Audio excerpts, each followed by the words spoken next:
producers and the co-head of DreamWorks Television, and Remi Aubuchon. Remi Aubuchon, our showrunner and executive producer. Thanks for coming today. Yeah, absolutely. Since you came on this year, it just seems like everything is ramped up. What did you see when you came on to the project that you wanted to kind of tweak and change? Well, I loved the premise of the show when I saw it, and I think that the first season gang did a great job of setting us up a world that we hadn't seen. And I just felt, because I'm a fan of the genre and stuff, that it would be great to just see us push it even further and see how far we can go with it. And that's kind of what we did. And I think everyone was behind that idea, but really now I thought we had now an opportunity to see what does it really feel like to be on the run and being hunted down by aliens or anything else. What does that do to our characters? So that's kind of what we started with. Do we get an answer coming up to the ultimate reason why the aliens are harnessing the kids? What the sole purpose of that is for? One of the things that Steven set up as a rule that I thought was a great idea, and I've followed that rule all the way, is that we don't get to learn any more about the world and the aliens' purpose on our planet except through the eyes of the second mass. So the short answer is yes, we'll learn more, but not everything. And we will continue to learn more, and hopefully through the third season, we'll really have a strong idea of what that's all about. I think that's the way with all the mythology, by the way, of our show. But I would say there's a satisfying amount of information about the harness and what you learn. And it's a critical story point, for certain. You clearly incorporate history into your storylines. Do you have a list of historical events like Coventry Gardens or the Harbor or whatever that you're slowly checking off, or is it kind of evolve as the story evolves? I'd say it's a combination of both.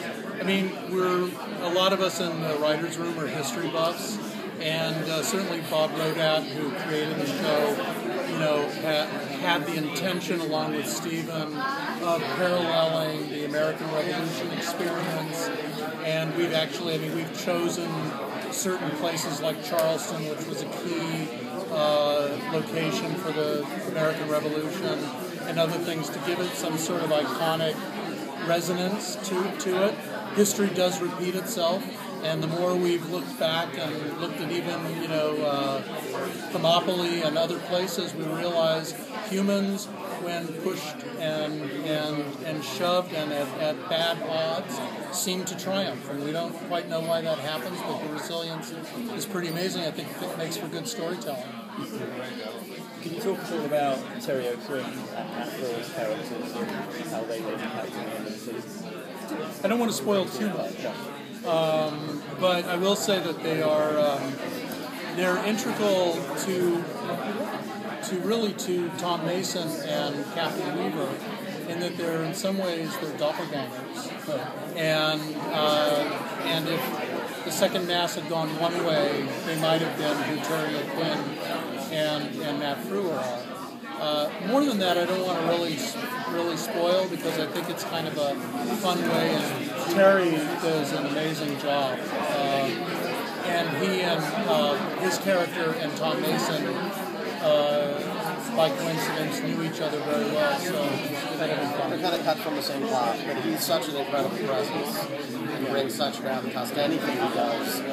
It's a welcome presence, I think, when we run into interesting story. There was one episode that was really very family oriented. Essentially, the parents and their children. Having like the lost child come back to your father, and also Tom with his kids. Is that something you want to constantly kind of read, to see the impact of this whole situation, what it does? Yeah, I would say, it's interesting. It's a show we constantly refer to the show as a dual franchise. It's part family and part science fiction. And it's, these guys do a phenomenal job, I think, striking that balance. And I think, oddly, this year we probably have a little more sci-fi, we say, a little more than we have in the past. So. But I would say, given that, those moments, the family moments, have been stronger kind of emotional moments in a way, which is really worked wonderfully. And also, it's the second season. We know these characters, we know their relationships, we know what's at stake, and I think that's really coming through. And I think you have to rotate. All right, guys. Thank